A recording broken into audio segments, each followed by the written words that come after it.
현재명이 작사 작곡한 희망의 나라로라는 가곡이 있는데 일제강점기 때 기독교인으로서 땅과 나라와 자유를 잃은 민족을 향해 던지는 희망의 노래였습니다.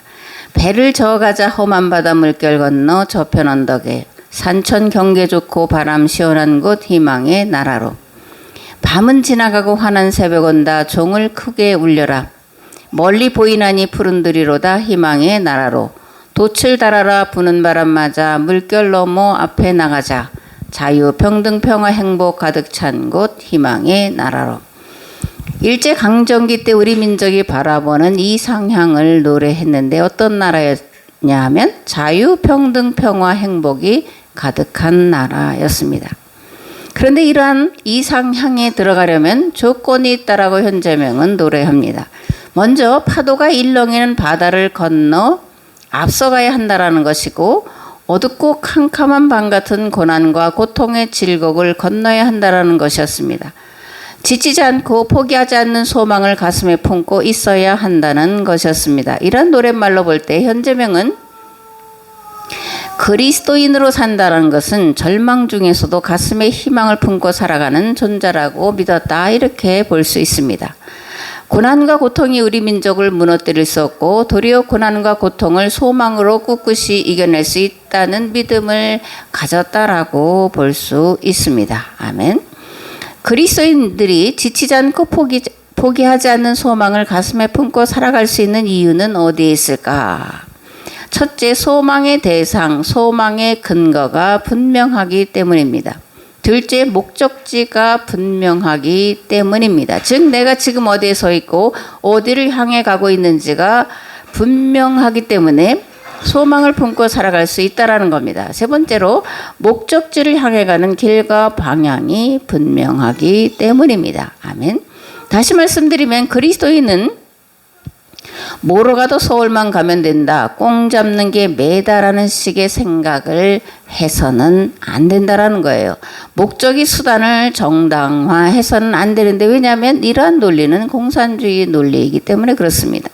물론 일반적인 사회생활을 하는 데는 유연성과 전략적 사고가 필요하고 임기응변과 같은 처세술이 필요할지 모르겠지만 구원과 영생의 길을 가는 데는 방해물일 뿐입니다. 신앙생활의 목적이 구원과 영생이라면 구원과 영생에 이르는 수단은 반드시 선해야 합니다. 결과만 중시해서도 안 되고 과정만 중시해서도 안 됩니다. 왜냐하면 결과와 과정은 둘 다 중요하기 때문입니다. 결론적으로 신앙생활은 정성만 통하고 정도만 통하는 길이기 때문에 그렇습니다. 아멘. 사도 바울은 로마서 5장에서 이렇게 말합니다. 그러므로 우리가 믿음으로 의롭다 하심을 받았으니 우리 주 예수 그리스도로 말미암아 하나님과 화평을 누리자. 또한 그로 말미암아 우리가 믿음으로 서 있는 이 은혜에 들어감 얻었으며 하나님의 영광을 바라고 즐거워하느니라. 다만 이뿐 아니라 우리가 환난 중에도 즐거워하나니 이는 환난은 인내를 인내는 연단은 소망을 이루는 줄 알미로다. 소망이 우리를 부끄럽게 하지 아니하면 우리에게 주신 성령으로 말미암아 하나님의 사랑이 우리 마음에 부은 바 됨이니 우리가 아직 연약할 때의 기약대로 그리스도께서 경건하지 않은 자를 위하여 죽으셨도다. 의인을 위하여 죽는 자가 쉽지 않고 선인을 위하여 용감히 죽는 자가 혹 있거니와 우리가 아직 죄인 되었을 때에 그리스도께서 우리를 위하여 죽으심으로 하나님께서 우리에 대한 자기의 사랑을 확증하셨느니라. 그러면 이제 우리가 그의 피로 말미암아 의롭다 하심을 받았으니 더욱 그로 말미암아 진노하심에서 구원을 받을 것이니 곧 우리가 원수 되었을 때에 그의 아들의 죽으심으로 말미암아 하나님과 화목하게 되었은즉 화목하게 된 자로서는 더욱 그의 살아나심으로 말미암아 구원을 받을 것이니라. 그뿐 아니라 이제 우리로 화목하게 하신 우리 주 예수 그리스도로 말미암아 하나님 안에서 또한 즐거워하느니라. 아멘. 그리스도의 소망은 예수 그리스도의 대속의 십자가에 있다. 이렇게 사도 바울은 고백을 합니다. 예수께서 우리를 위해 대신 흘리신 대속의 피에 있다 이렇게 말씀하고 있다라는 거예요. 우리가 소망이신 예수 그리스도 안에 있을 때 결코 낙심하거나 실망하거나 포기할 수 없습니다. 예수 그리스도 안에는 오직 소망만 있기 때문입니다. 궁극적으로 우리가 소망이신 예수 그리스도 안에 있으면 그가 우리를 본향으로 인도해 드리실 것이기 때문에 우리는 낙심할 수 없고 포기할 수 없고 오직 소망만 있을 뿐인 줄을 믿습니다. 아멘. 요한복음 14장에 이렇게 기록되어 있습니다. 너희는 마음에 근심하지 말라. 하나님을 믿으니 또 나를 믿으라. 내 아버지 집에 거할 것이 있도다. 그렇지 않으면 너에게 일렀으리라. 내가 너희를 위하여 거처를 예비하러 가노니 가서 너희를 위하여 거처를 예비하면 내가 다시 와서 너희를 내게로 영접하여 나 있는 곳에 너희도 있게 하리라. 내가 어디로 가는지 그 길을 너희가 아느니라. 도마가 이르되 주여 주께서 어디로 가시는지 우리가 알지 못하거늘 그 길을 어찌 알겠사옵나이까. 예수께서 이르시되 내가 곧 길이요 진리요 생명이니 나로 말미암지 않고는 아버지께로 올 자가 없느니라. 아멘. 히브리서에는 이렇게 기록되어 있습니다. 그들이 나온 바 본향을 생각하였더라면 돌아갈 기회가 있었으려니와 그들이 이제는 더 나은 본향을 사모하니 곧 하늘에 있는 것이라.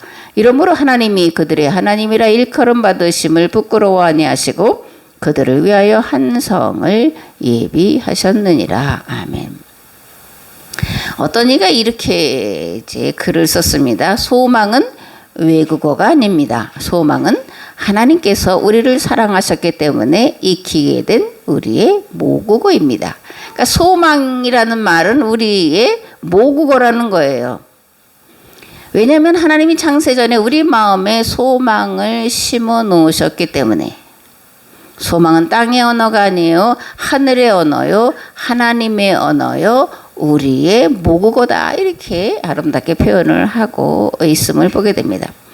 그런데 우리가 실상을 보면 믿음과 소망은 상황에 따라 그리고 환경과 여건에 따라 갈대처럼 흔들릴 수 있고 흔들리는 것을 우리가 직접 경험도 하고 그리고 알고도 있습니다.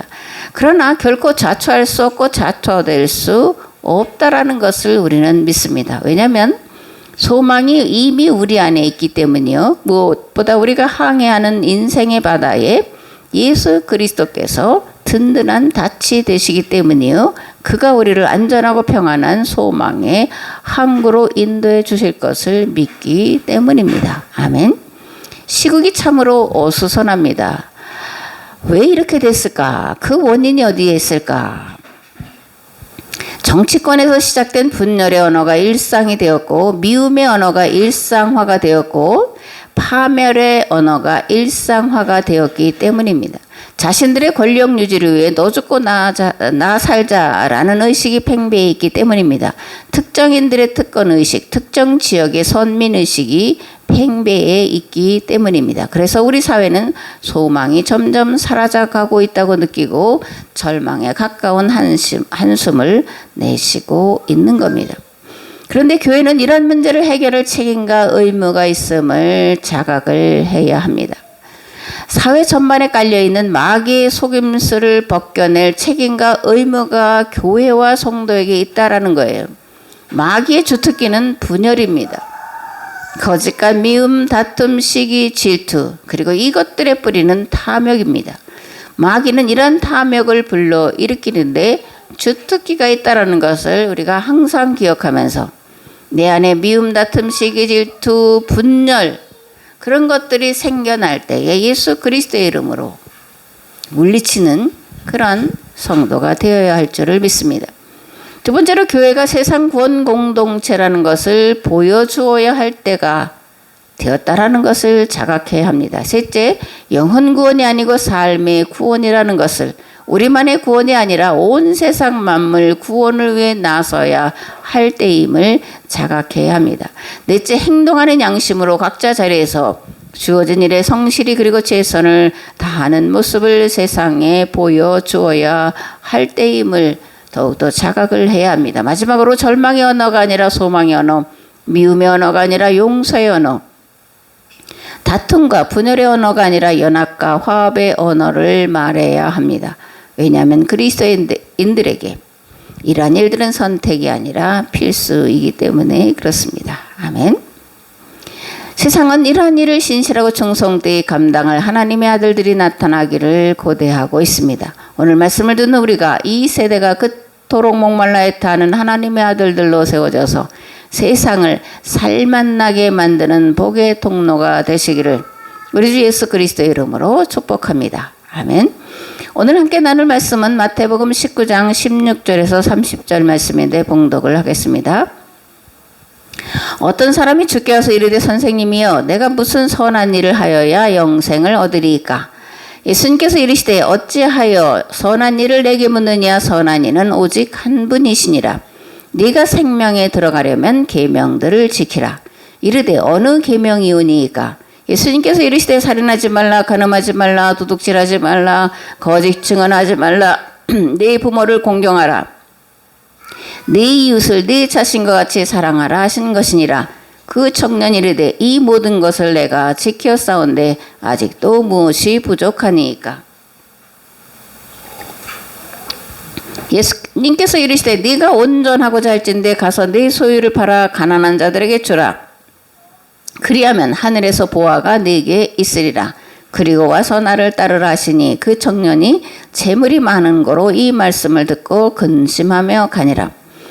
예수님께서 제자들에게 이르시되 내가 진실로 너희에게 이르노니 부자는 천국에 들어가기가 어려우니라. 내가 너희에게 말하노니 낙타가 바늘기로 들어가는 것이 부자가 하나님의 나라에 들어가는 것보다 쉬우니라 하시니 제자들이 듣고 몹시 놀라 이르되 그렇다면 누가 구원을 얻을 수 있으리이까? 예수님께서 그들을 보시며 이르시되 사람으로는 할 수 없으나 하나님으로서는 다 하실 수 있느니라. 이에 베드로가 대답하여 이르되 보소서 우리가 모든 것을 버리고 주를 따라 싸우온데 그런즉 우리가 무엇을 얻으리이까? 예수님께서 이르시되 내가 진실로 너희에게 이르노니 세상이 새롭게 되어 인자가 자기 영광의 보좌에 앉을 때에 나를 따르는 너희도 12 보좌에 앉아 이스라엘 12지파를 심판하리라. 또 내 이름을 위하여 집이나 형제나 자매나 부모나 자식이나 전토를 벌인 자마다 여러 배를 받고 또 영생을 상속하리라. 그러나 먼저 된 자로서 나중되고 나중된 자로서 먼저 될 자가 많으니라. 아멘. 어떤 사람이 예수님께 와서 어떻게 해야 구원을 받을 수 있느냐 이제 물었다라고 되어 있고 누가복음에 보면 어떤 관원이 또는 부자 관원이 와서 물었다 이렇게 기록되어 있습니다. 어떤 청년이 예수님께 와서 선생님 내가 무슨 일을 해야 영생을 얻을 수 있습니까? 물었고 예수님은 네가 생명에 들어가려면 즉 영생을 얻으려면 계명들을 지켜라 이렇게 말씀을 하셨습니다. 그래서 청년이 그러면 어떤 계명입니까? 그러니까 예수님이 살인하지 말라, 간음하지 말라, 도둑질하지 말라, 거짓 증언하지 말라, 네 부모를 공경하라, 네 이웃을 네 자신과 같이 사랑하라는 계명을 지켜야 한다 이렇게 말씀을 하셨고 청년은 예수님의 대답에 자신 있게 이렇게 대답합니다. 선생님, 이 계명들은 제가 다 지켜오고 있습니다. 그런데 아직도 무엇이 부족합니까? 예수님은 그에게 네가 온전하고자 할진대 가서 네 소유를 팔아 가난한 자들에게 주라. 그리하면 하늘에서 보화가 네게 있으리라. 그리고 와서 나를 따르라. 예수님께서 네 소유를 다 팔아서 가난한 자들에게 주고 나를 따르라 이렇게 말씀하시자 청년이 재물이 많아서 근심하며 떠났다 이렇게 마태복음은 기록을 하고 있고 마가복음은 재물이 많은 거로 슬픈 기색을 띠고 근심하며 갔다라고 말합니다. 반면에 누가복음은 이 관리가 큰 부자이므로 심히 근심하더라. 근데 떠났다라고는 바로 기록되어 있지는 않습니다. 어쨌든 예수님이 말씀을 듣고 누가복음에 의하면 심히 근심하고 그 자리에 서 있었습니다. 그래서 예수님은 그에게 재물이 있는 자는 하나님 나라에 들어가기가 얼마나 어려운지 낙타가 바늘기로 들어가는 것이 부자가 하나님 나라에 들어가는 것보다 쉽다라고 말씀을 하셨고 이 말씀을 듣는 이들이 말하기를 그런즉 누가 구원을 얻을 수 있느냐 이렇게 반문했다라고 기록하고 있습니다. 근데 마가복음과 마태복음은 이 비유를 제자들에게 하셨다. 그래서 제자들이 몹시 놀라서 그렇다면 누가 구원 얻을 수 있느냐 이렇게 물었다라고 기록을 하고 있습니다. 그렇지 낙타가 바늘기로 들어가는 것이 부자가 천국에 들어가는 것보다 쉽다 그러면 둘 다 이건 불가능한 일인 거잖아요. 그러니까 예수님이 사람으로는 할 수 없지만 하나님으로는 다 하실 수 있다. 이렇게 말씀하셨고, 이 말씀을 누가복음에 가면 이 삭개오 이야기가 나오는데, 삭개오가 자기의 재산 절반을 가난한 자들 위해서 내어놓고 잔치를 베푸는 그것을 통해서 예수님이 이도 아브라함의 자손이다. 오늘 이 집에 구원이 이르렀다. 이렇게 구원을 선포하시는 것을 볼 때에 자기의 주어진 것을 가난한 자들 위해서 나눠주고 그들의 가난의 문제를 해결하는 자들에게 그가 부자지만 그 부를 통해서 하나님의 뜻을 이루기 때문에 아브라함의 자손이요 구원을 받았다. 이렇게 선언을 하고 있음을 볼 수 있습니다. 아멘. 정리하면 부자 청년이 예수님께 질문한 것은 구원 얻는 방법이 무엇이냐라는 거였고, 예수님께서 대답하신 것은 계명을 지키는 것이 구원 얻는 방법이다라는 거였어요. 그러면 예수님은 왜 구원 얻는 방법이 계명을 지키는 것이라고 말씀을 하셨을까? 특별히 마태는 예수님을 율법과 예언자의 완성으로 오신 분이다 이렇게 기록하고 있는 것을 통해서 이 율법과 계명을 지키는 것이 구원 얻는 방법이라고 예수님이 말씀하고 계시다 이렇게 기록을 해놓고 있다라는 거예요. 계명을 지키라는 말씀은 무슨 뜻이냐? 하나님과 약속한 법을 지키라는 말씀입니다. 즉 하나님 앞에 선한 일이란 하나님과 맺은 새 계명을 지켜 행하는 것이라는 말씀이에요. 그러므로 성도는 예수님이 말씀하신 구원과 영생에 이르는 길은 하나님과 맺은 계명들을 지켜 행하는 것에 있음을 믿고 말씀을 따라 지켜 행하는 삶에 충성을 다해야 할 줄을 믿습니다. 아멘. 그런데 지금까지 기독교 신학과 교리는 구원 얻는 방법을 무엇이라고 가르쳐 왔고 믿어왔냐라는 거예요. 지금까지 기독교의 구원 교리는 사도 바울과 마틴 루터가 말하는 이신칭의, 신앙의인, 오직 믿음이었습니다. 그런데 잘 생각해 보자고요. 우리는 누구의 가르침을 따라 신앙생활을 해야 할까? 예수님의 말씀일까? 아니면 사도 바울의 말씀일까? 오직 구원은 믿음으로 받냐? 아니면 행함으로 받냐? 아니면 믿음과 행함 둘 다여야 하냐? 구원론에 있어서 예수님 말씀과 사도 바울의 로마서가 왜 충돌하는 것처럼 다른 구원의 길을 말하는 것처럼 보일까? 그렇게 또 생각을 할까? 그렇게 가르치고 적용을 할까? 이런 문제들을 심각하게 고민을 해봐야 하는데, 중요한 것은 바울 서신이나 다른 신약의 말씀들은 복음서로 해석해야 한다라는 거예요. 왜냐하면 복음서는 하나님이 하신 말씀이요 헌법과 같은 위치에 있기 때문입니다. 그렇기에 복음서에 기초한 해석이 아니면 올바른 해석일 수 없는 거예요.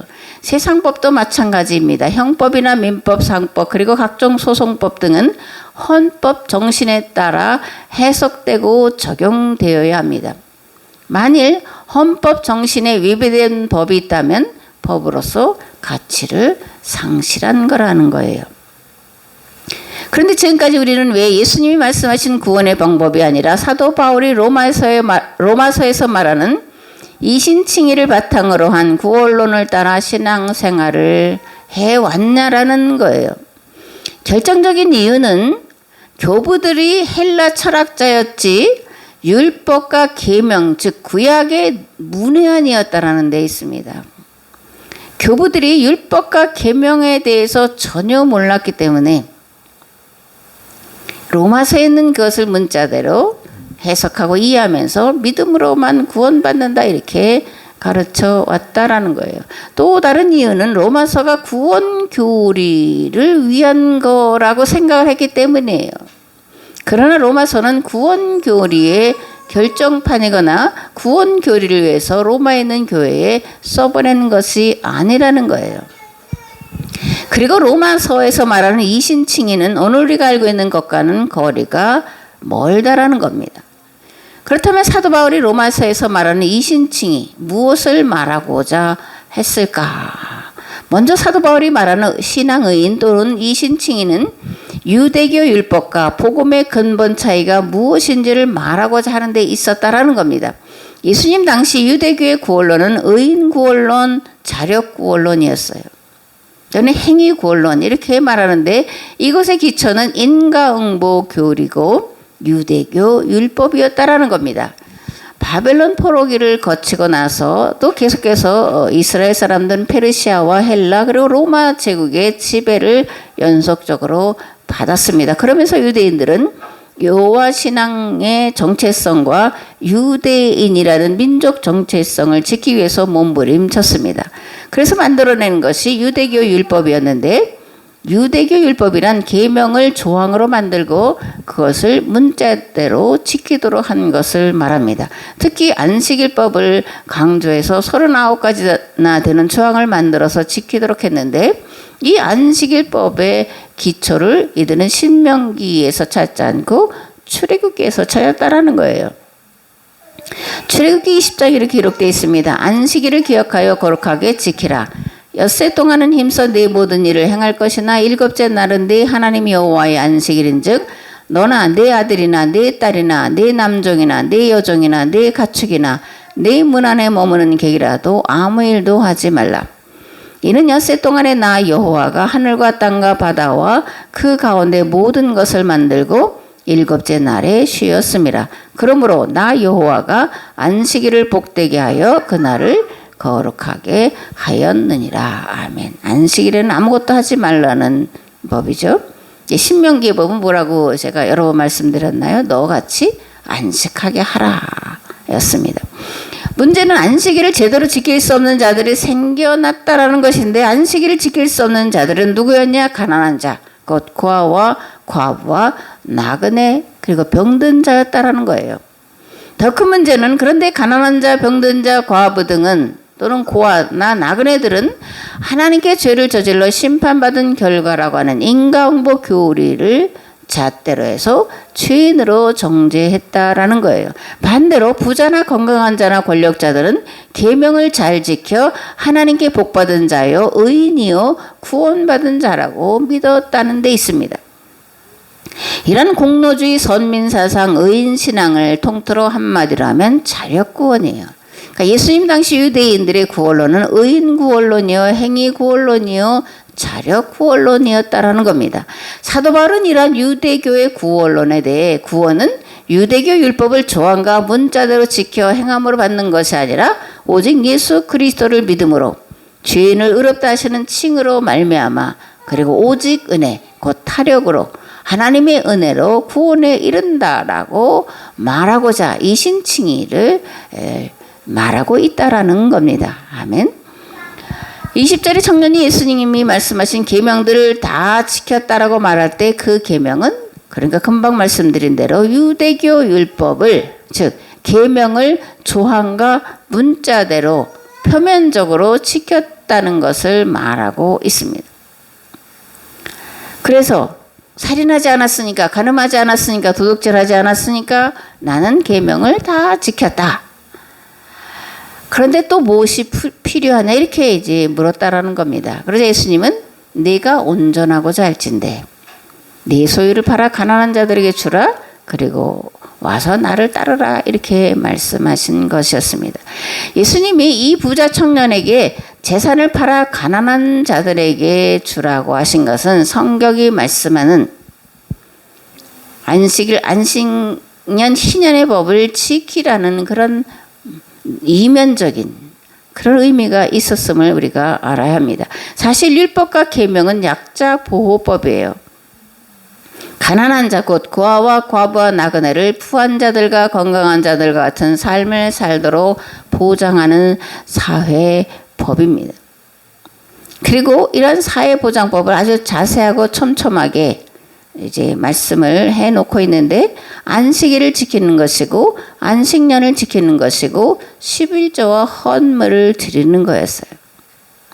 그리고 문자가 아니라 뭐라는 거예요? 숨어있는 의미를 따라 이면적인 의미를 따라 지키라는 것이었음을 우리가 알아야 합니다. 아멘. 부자 청년은 예수님께서 표면 즉 문자가 아니라 문자에 담겨있는 이면적인 해석을 따라 지켜야 한다는 요청을 지킬 수 없다라는 생각에 근심하며 예수님 곁을 떠났습니다. 그러나 예수님은 그 청년을 미워하거나 심판하지 않으셨고 도리어 사랑하사 그가 예수님의 하신 말씀을 깨닫고 따르기를 바라셨는데 결국 청년은 떠났고, 그죠? 그래서 예수님은 그 청년을 안타까운 마음으로 바라보시면서 제자들에게 이렇게 말씀하신 거예요. 내가 진실로 너에게 이르노니 부자는 천국에 들어가기가 어렵다. 낙타가 바늘기로 들어가는 것이 부자가 하나님 나라에 들어가는 것보다 쉽다. 이렇게 말씀하셨고 제자들이 놀라며 물은 거죠. 그러면 누가 구원을 얻을 수 있겠습니까? 아니 부자가 구원을 얻지 못하면 누가 구원을 얻을 수 있냐 이런 거예요. 그러니까 제자들도 당시의 유대교 율법과 유대교가 말하는 구원론을 따라서 믿고 있었다라는 것을 우리가 알 수가 있습니다. 아니 부자가, 건강한 자가, 권력을 가진 자가, 힘 있는 자가 하나님께로부터 복을 받았는데 어떻게 구원을 받을 수 없냐 이렇게 이제 반문을 했다라는 거예요. 예수님은 사람으로는 할 수 없지만 하나님으로는 다 하실 수 있다 이렇게 말씀을 해 주셨습니다. 구원은 오직 하나님의 은혜로 받는 줄 믿습니다. 그러나 이 은혜는 인간의 행위를 배제하는 것이 결코 아니라는 것을 또한 우리가 알아야 합니다. 도리어 행함이 없이 하나님의 구원에 이를 수 없음을 예수님은 강조를 하고 있다라는 겁니다. 왜냐하면 하나님이 말씀하시는 수학의 법칙이 심은 대로, 뿌린 대로, 수고한 대로이기 때문에 나의 행함이 없이 오직 은혜로만 예수 그리스도의 피로만 구원을 받는다라는 것은 말이 안 된다. 라는 것을 우리가 알아야 합니다. 다시 말하지만 오해할 수 있을 것 같아서 다시 말하지만 구원은 은혜로 받아요. 그런데 그 은혜는 내가 아무것도 안 했는데도 받는 것이 아니라는 겁니다. 먼저 철저한 회개가 있어야 되고 그래서 돌이켜야 되고 그리고 열심히 뿌리고 심고 수고를 해야 그에 따르는 보응을 하나님께로 받는다라는 것을 말씀을 드립니다. 아멘. 야고보서 2장 22절 26절에 이렇게 기록되어 있습니다. 내가 보거니와 믿음이 그의 행함과 함께 일하고 행함으로 믿음이 온전하게 되었느니라. 영혼 없는 몸이 죽은 것 같이 행함이 없는 믿음은 죽은 것이니라. 아멘. 결론입니다. 예수님은 왜 부자 청년에게 재산을 다 팔아 가난한 자들에게 주라고 말씀하셨을까? 자신이 가진 재산을 다 팔아 나눠주고 거지가 된 다음에 예수님을 따르라는 거냐? 아닙니다. 내게 있는 것을 잘 활용하여 가난의 문제를 해결하라는 요청이었습니다. 이것이 예수님이 재산을 다 팔아 가난한 자들에게 주고 나를 따르라는 말씀에 담겨있는 이면적 의미라는 거예요. 그리고 만일 가난의 문제를 해결하려고 한다면 내가 그 일이 되도록 도와주시겠다는 약속의 말씀이었다는 것을 우리가 읽어내야 합니다. 아멘. 교회는 가난 공동체가 되어서는 안 됩니다. 도리어 교회는 가난의 문제를 해결하는 공동체가 되어야 합니다. 없는데 가난의 문제를 해결할 수 없기 때문에 교회는 성도는 부해져야 한다라는 거예요. 그런데 그 부의 목적이 나를 향한 것이 아니라 너를 그리고 공동체를 세상을 향한 것이라는 목적이 다를 뿐입니다. 하나님의 뜻은 교회로 하여금 가난을 청산하도록 그래서 자유, 평등, 평화, 행복이 가득한 하나님 나라를 이 땅에 세우는 것입니다. 우리 안에 이루어진 하나님 나라를 와서 보고 세상 만물이 구원에 이르는 것입니다.